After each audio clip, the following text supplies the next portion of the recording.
And welcome to another video.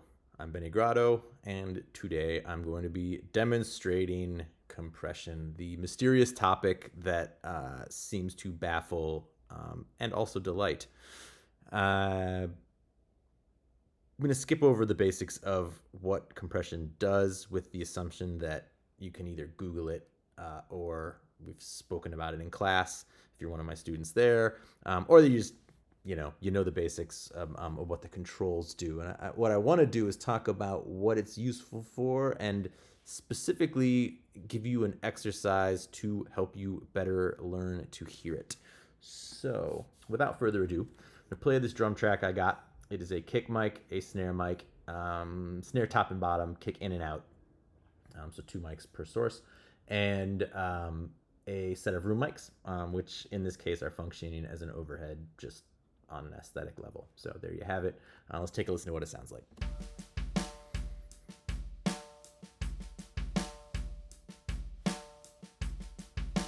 Okay, so kind of a groovy drum thing. Kick drum in this case is undampened, front head on, no hole in it. So it's got some kind of length and some tone to it. It produces a bit of a note.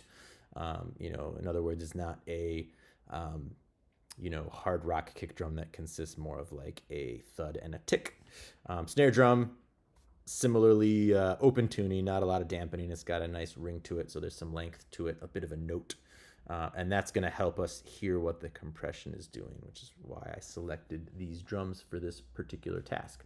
So I'm going to isolate the snare drum, and the motivation for this video is coming from the Audio Educator Advisory Group, from which I just attended a very lovely panel with Dave Durr from Empirical Labs, who is the creator of this plugin, the Arouser, as well as the creator of the very famous distressor compressor hardware that you've no doubt seen in control rooms all around the world, or in plugin menus all across the UAD ecosystem.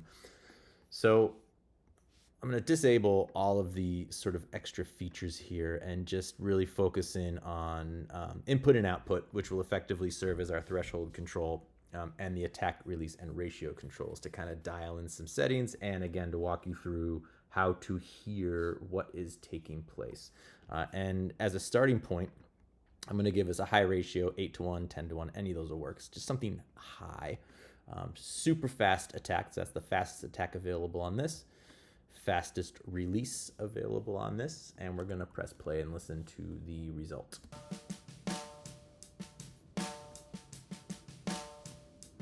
I'll bypass it for contrast. And back in. Okay, rest in peace, transients. They are dead. We have completely squashed them.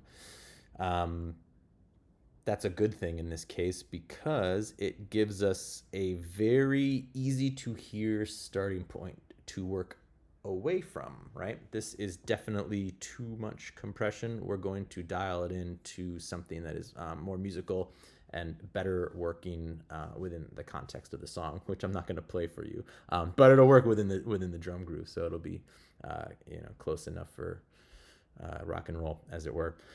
So the first thing to do in order to start to hear how the compressor is working is simply slow the attack time down. And what I want you to listen for is an increasingly pronounced transient. That is the pokey part of the sound at the very front of the snare hit.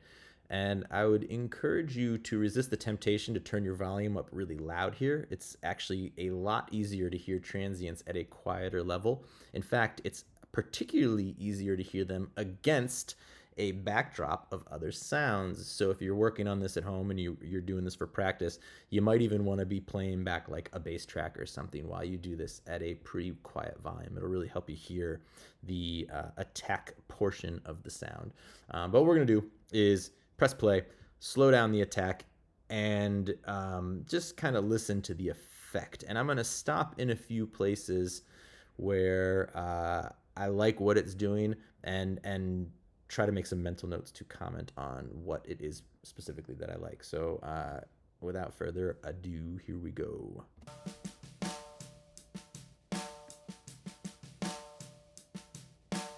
So already you can hear that transient starting to reappear in the signal.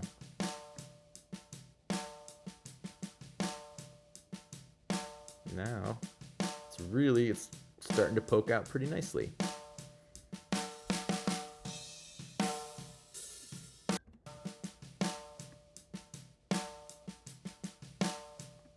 Okay, and it's right about at this point where I feel like we're getting much of the transient. We're still obviously clamping down on it a little bit, but if I toggle between this setting and the initial super fast setting we had, I think you're really going to appreciate just how much the sound of the drum has kind of come forward, come closer to you as the listener as we regain some of that transient.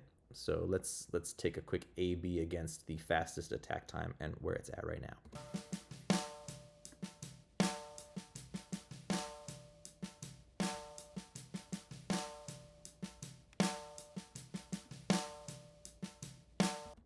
Okay, that's pretty good.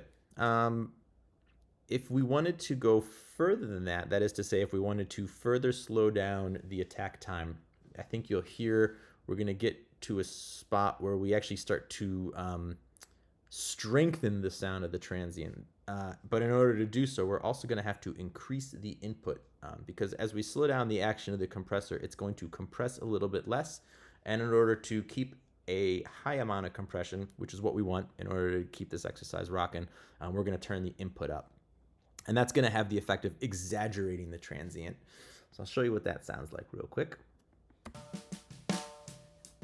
So turn up the input. We start to hear a little bit of squash again.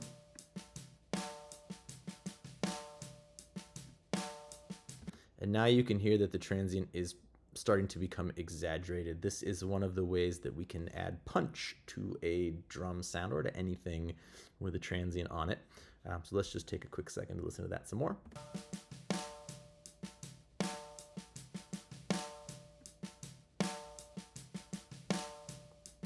And I'm going to bypass the compressor now. And I'll put it back in, and you'll hear an exaggerated transient. Right, so we'll contrast that now with the fastest attack time. We're going to go from slowest to fastest. This should be a very pronounced difference.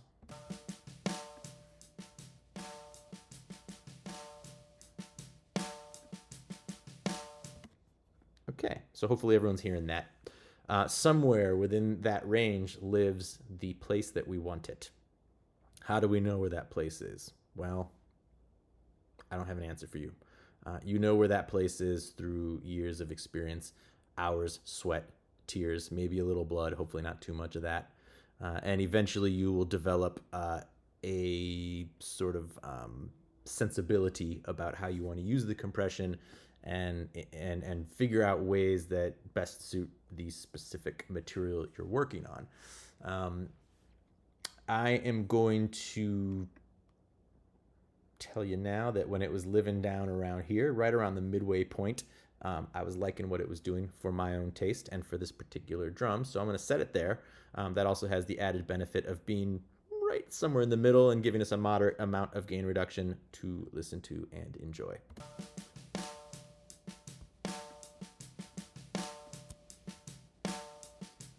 So that's my attack living in a spot that I think is cool for our purposes now. Moving on. I'm going to start to slow down the release, and this is where, for me, the music really starts to happen. I am able to manipulate the groove a little bit based on exactly how I set this release control. So you'll notice as I start to slow it down, there's going to be a few points where the action of the compressor starts to work in rhythm with the groove that the drum is playing. And those are some areas that, as I'm working on a compressor, I'll make some mental notes of. And eventually, after having chosen a few spots that feel like they're working pretty well, I can hone that into a specific setting that works best for the music at hand. So take a quick listen to this, and we'll start to slow this down. Don't pay too much attention to the sound of the drum as much as to the rhythmic feel that these changes in release start to impart.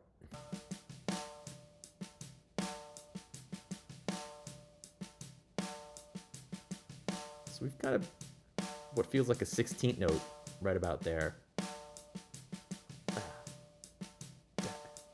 All right, I can slow it down further.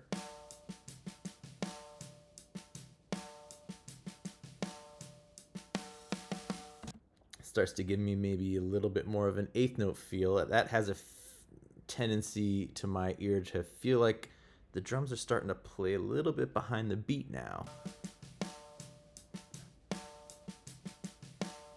Maybe a little too slow. I'm going to speed it up, try to get it a little bit more bouncy.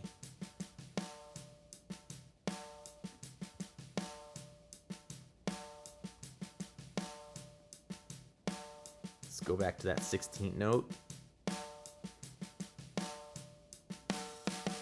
Right, so hopefully you're starting to hear we're making some sort of internal rhythm start to happen here with the compression. 16th note.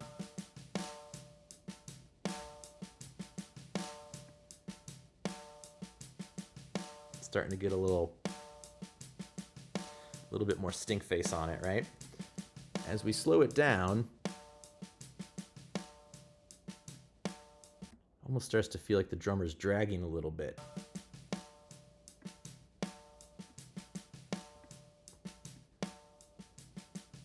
You'll also notice that the compressor is still engaged as the subsequent ghost notes start to play, which means that we're actually turning down the ghost notes a little bit, which is probably not ideal. What I'm trying to do here is find a setting that brings up some detail and reinforces the rhythm, not buries it. So I don't want to use this really slow release time if the effect is going to be to obscure some of the more subtle rhythmic phrasing that's taking place with those ghost notes. So let's speed this back up.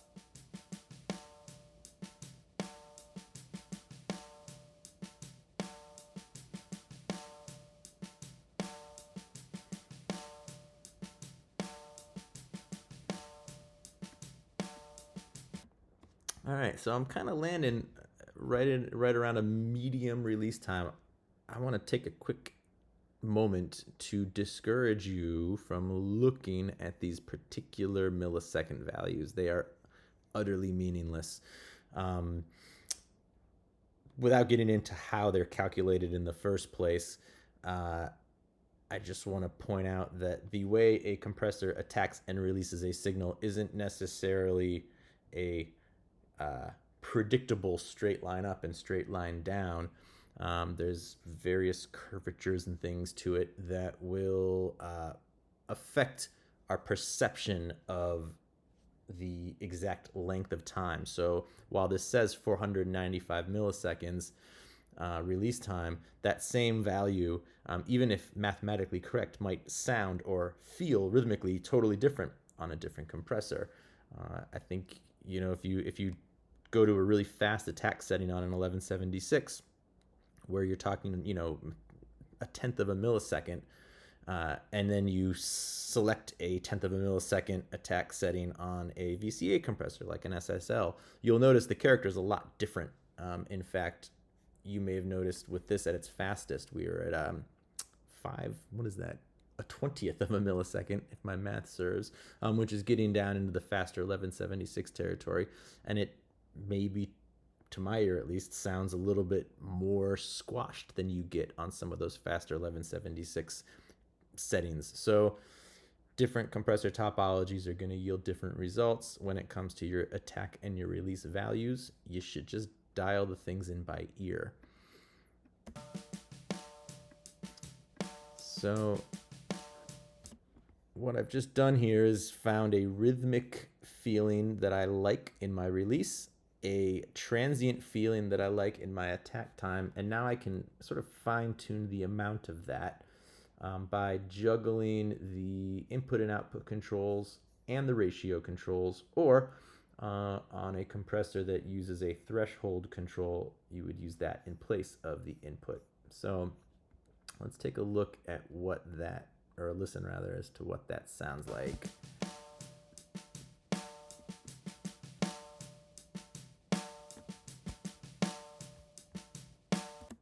Okay, so I just dialed that back a little bit.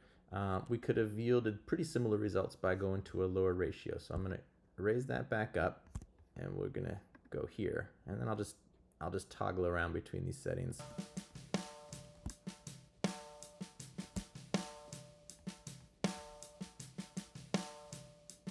Okay, higher ratio, a little bit less on the input. I'm gonna go much lower ratio, half the ratio. And bring this up. So these are where the differences start to get much more subtle, as you might be able to tell in your listening here.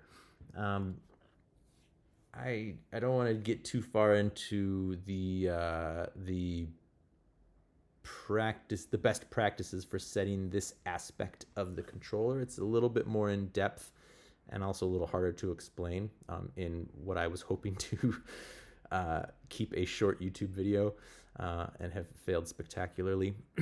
But the idea here is to dial the effect into taste so that you are getting the desired transient and release characteristic while not necessarily like over compressing the sound or making it introducing too many negative side effects, things like the hi-hat spill or simple distortion, which you might experience in certain compressor designs.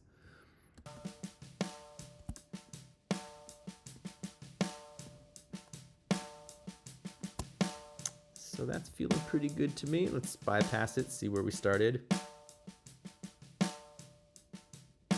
And just appreciate here the change in groove more than the change in dynamic control. Listen for like sort of the pocket and the rhythmic feeling that this lends.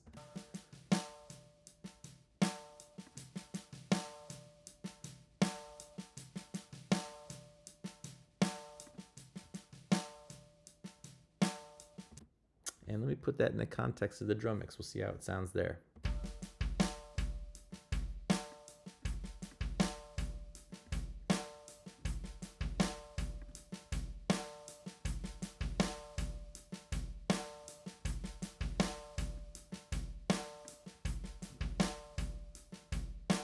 You notice the way that the pocket flattens out just ever so slightly when I remove the compressor. So I'm able to use this compressor to reinforce and enhance the existing groove.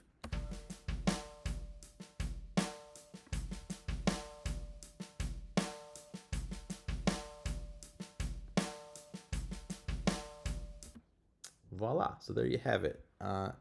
I would encourage y'all to experiment with this a little bit and really get into the fine tuning of these attack and release controls in the context of a track, and listen for the way they all play off each other and how you can really enhance the musicality of the existing performance, hopefully without squashing too much of the life out of it. Hopefully that's helpful.